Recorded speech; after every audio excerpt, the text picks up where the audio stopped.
নমঃ শিবায়। হর হর মহাদেব, জয় শিবশম্ভু।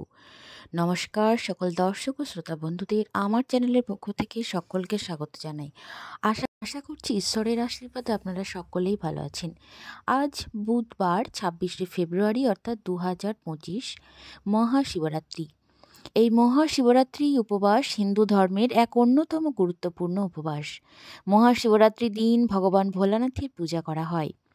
এই মহাশিবরাত্রিতে উপবাস পালন এবং আচার অনুষ্ঠানে ভগবান শিবের আরাধনা করলে শুভ ফল পাওয়া যায়। মহাশিবরাত্রি তিথিতে পূজা করার পর একবার হলেও এই ব্রতকথা পাঠ করুন। এই ব্রতকথা পাঠ করলে ভগবান শিবের আশীর্বাদ প্রাপ্তি লাভ করা যায়। শাস্ত্র মতে কোনো এক ব্যক্তি জ্ঞানত বা অজ্ঞানতাবশত মহাশিবরাত্রির ব্রত পালন করে সম্পূর্ণ ফলাফল লাভ করেছিলেন। মহাশিবরাত্রির পূজায় ব্রতকথা পাঠ করলে সুফল পেতে পারেন। শিবপুরাণে মহাশিবরাত্রির ব্রতর মহিমা বর্ণিত রয়েছে। শিবপুরাণ অনুযায়ী জ্ঞানত বা এমনকি অজ্ঞানত যদি কেউ মহাশিবরাত্রির ব্রত পালন করে থাকেন তাহলে ভগবান শিবের আশীর্বাদ প্রাপ্তি লাভ করতে পারেন। তাদের থেকে যমদূতেরাও দূরে থাকেন। তাই মহাশিবরাত্রিতে অবশ্যই একটিবার হলেও এই শিবরাত্রির ব্রত কথা পাঠ করুন। যদি সম্ভব না হয় তাহলে অন্তত একটিবার হলেও এই ব্রতকথা শ্রবণ করুন। মহাশিবরাত্রি তিথিতে শিব পুজোর পর এই ব্রতকথা পাঠ করা অত্যন্ত জরুরি। পুরাকালের কথা, তখন কৈলাস পর্বতের শিখর ছিল সর্বরত্নে অলঙ্কৃত, ছিল ছায়া সুনিবিড় ফুলে ফলে শোভিত, বৃক্ষ লতা ও গুল্মে ঢাকা, পরিজাত সহ অন্যান্য পুষ্পের সুগন্ধে চারিদিক থাকত আমোদিত। এখানে সেখানে দল বেঁধে নৃত্য করে বেড়াত অপ্সরারা, ধ্বনিত হতো আকাশ গঙ্গার তরঙ্গ নিদান, ব্রহ্মর্ষিদের কণ্ঠে শোনা যেত বেদধ্বনি। এই কৈলাস শিখরেই বাস করতেন ভগবান শিব এবং মাতা পার্বতী। গন্ধর্ব, সিন্ধু এবং চারণ প্রভৃতি তাদের সেবা করত। পরম সুখে ছিলেন শিব পার্বতী। একদা পার্বতী শিবকে প্রশ্ন করলেন, ভগবান, আপনি ধর্ম, অর্থ, কাম ও মোক্ষদাতা, আপনি কোন ব্রত বা তপস্যায় সন্তুষ্ট হন? দেবী পার্বতীর কথা শুনে শিব বললেন, দেবী, ফাল্গুন মাসের কৃষ্ণপক্ষের চতুর্দশী তিথির রাত্রিকে শিবরাত্রি বলা হয়।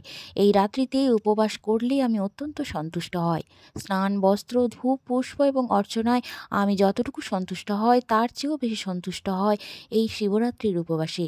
তিনি আরও বলেন, ব্রত পালনকারী ত্রয়োদশীতে স্নান করে সংযম পালন করবে, নিরামিষ ভোজন করবে, বিল্বপত্র দিয়ে আমার পূজা করবে। একটি বিল্বপত্র দ্বারা পূজা করলে আমার যে প্রীতি জন্মে, সকল প্রকার পুষ্প একত্র করে কিংবা মণিমুক্তা, প্রবাল বা স্বর্ণ নির্মিত পুষ্প দিয়ে আমার পূজা করলেও আমার তার সমান প্রীতি জন্মে না। প্রহরে প্রহরে বিশেষভাবে স্নান করিয়ে আমার পূজা করবে, পুষ্প, গন্ধ, ধূপাদি দ্বারা যথোচিত অর্চনা করবে। প্রথম প্রহরে দুগ্ধ, দ্বিতীয় প্রহরে দধি, তৃতীয় প্রহরে ঘৃত এবং চতুর্থ প্রহরে মধু দিয়ে আমাকে স্নান করাবে এবং পূজা করবে। হে দেবী, এই হলো আমার প্রীতিকর ব্রত। এই ব্রত করলে তপস্যা ও যজ্ঞের পূর্ণ লাভ হয় এবং 16 কলার দক্ষতা জন্মে। এই ব্রতের প্রভাবে সিদ্ধি লাভ হয়। ভগবান শিব পার্বতীকে আরও বললেন, এবার বলি শোনো, এই শিব চতুর্দশী তিথির মাহাত্ম্য কি। গাছের তলায় একটি শিবলিঙ্গ ছিল যা বেলপাতা দিয়ে আচ্ছাদিত। চিত্রভানু সম্পর্কে কিছুই জানতেন না। চিত্রভানুর গাছে ওঠার সময়ে ডালপালা পাতা ভেঙে শিবলিঙ্গে নিবেদন হতে থাকে। এদিকে সকাল থেকেই খাবার জল জোটেনি সেই শিকারীর ভাগ্যে।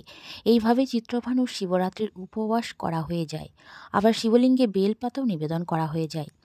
রাত্রের দিকে এক মহিলা হরিণ জল খেতে পুকুরে আসে।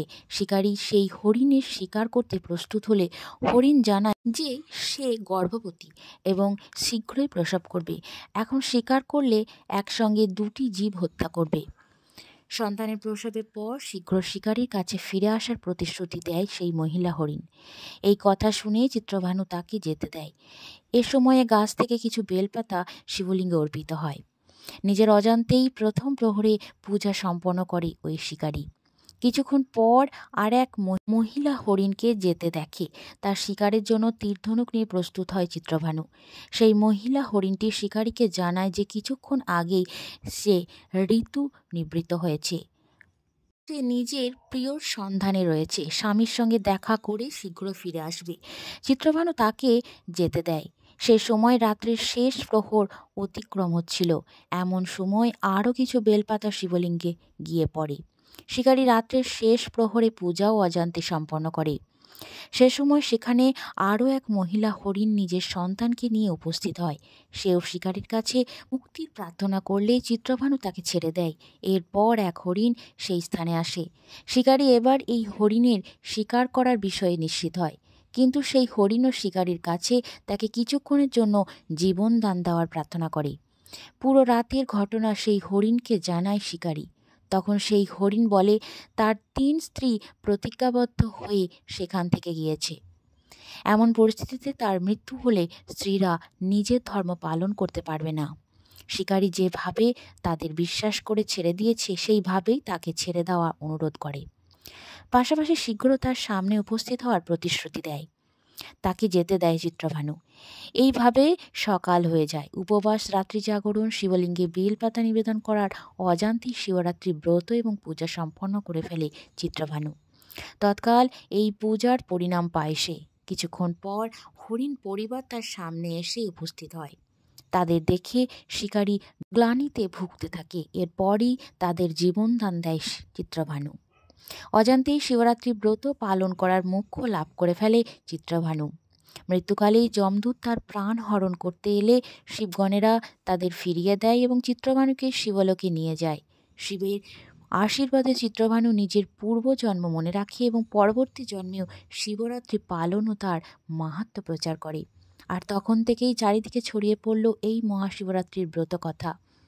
আপনিও যদি এই মহাশিবরাত্রি তিথিতে শিব পূজা করে থাকেন তাহলে অবশ্যই শিব পূজার পরে এই ব্রত কথা অন্তত একটিবার হলেও পাঠ করবেন। যদি সম্ভব না হয় তাহলে অবশ্যই একটিবার শ্রবণও করবেন। বন্ধুরা, এই ছিল আজকের ভিডিও, মহাশিবরাত্রির ব্রত কথা। আশা করছি আপনাদের উপকৃত করতে পেরেছি। ভালো লাগলে বন্ধুদের সাথে শেয়ার করে নেবেন।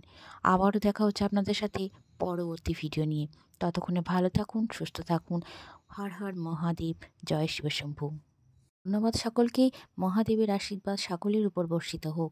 পরবর্তী ভিডিওটি পেতে চ্যানেলটি সাবস্ক্রাইব করে পাশে থাকবেন।